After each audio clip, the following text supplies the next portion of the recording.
Hey there, and welcome! Today, we're diving into the absolute powerhouse of every single sentence, the verb. Without it, language just kind of grinds to a halt. So what exactly makes these little words so special? Let's get into it. Seriously, take a second.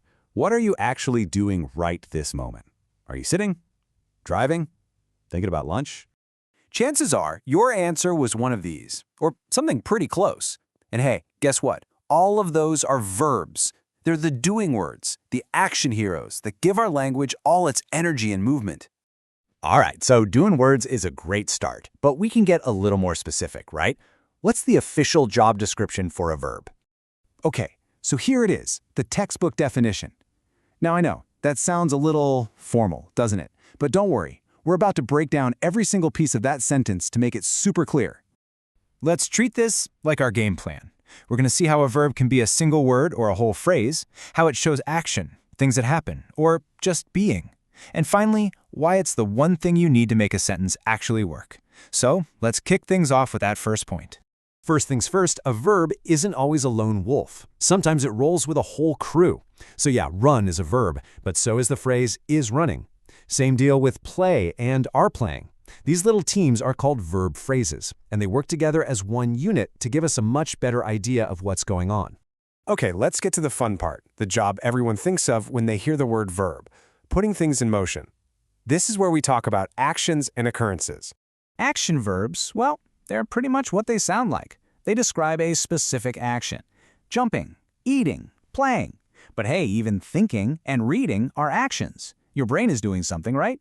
These are the high-energy words that make writing feel alive.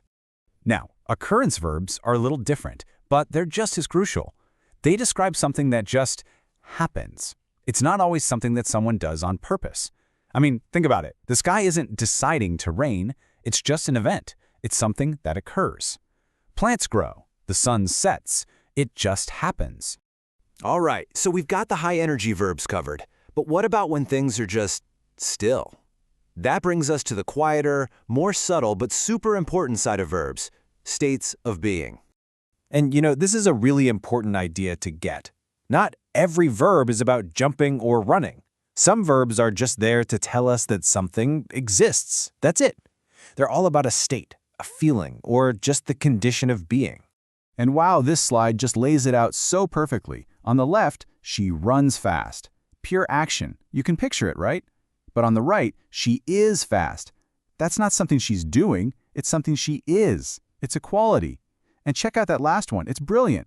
They feel the fabric. That's a physical action, you're touching it. But they feel tired, that describes an internal state, a condition. See? Same word, two totally different jobs. It's subtle, but man is it powerful. Okay, so we know what verbs are, but why should we even care? Why are they so darn important? Well, as we're about to see, the verb isn't just part of the sentence, it's the engine that makes the whole thing go. This is it, rule number one, the one law of language you just can't break. You absolutely, positively cannot have a complete sentence without a verb. It's the one ingredient you just have to have, no exceptions. And this is just the perfect way to think about it. A bike frame, it kind of looks like a bike, but it's totally useless without wheels, right? It's just a collection of parts sitting there. A sentence without a verb is exactly the same thing, just a bunch of words that can't go anywhere or express a complete thought. Let's actually see how this works. Look at the left, the dog in the park. Okay, so what? What's the dog doing? It's just a picture. But then, bam, you add the verb barks, and suddenly you have a story. The dog barks in the park. Same thing with a quiet library. It's a fragment. But when you add the state of being verb is, it becomes a real thought.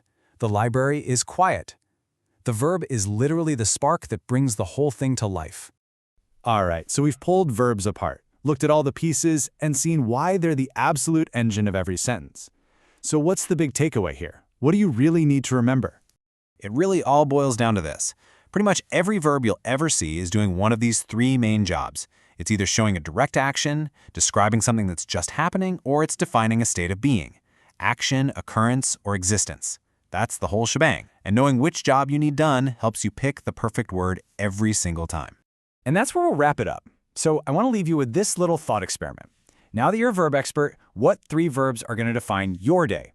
Will you create something new? We'll learn something amazing, or maybe you'll just take a moment to be. Thanks so much for tuning in.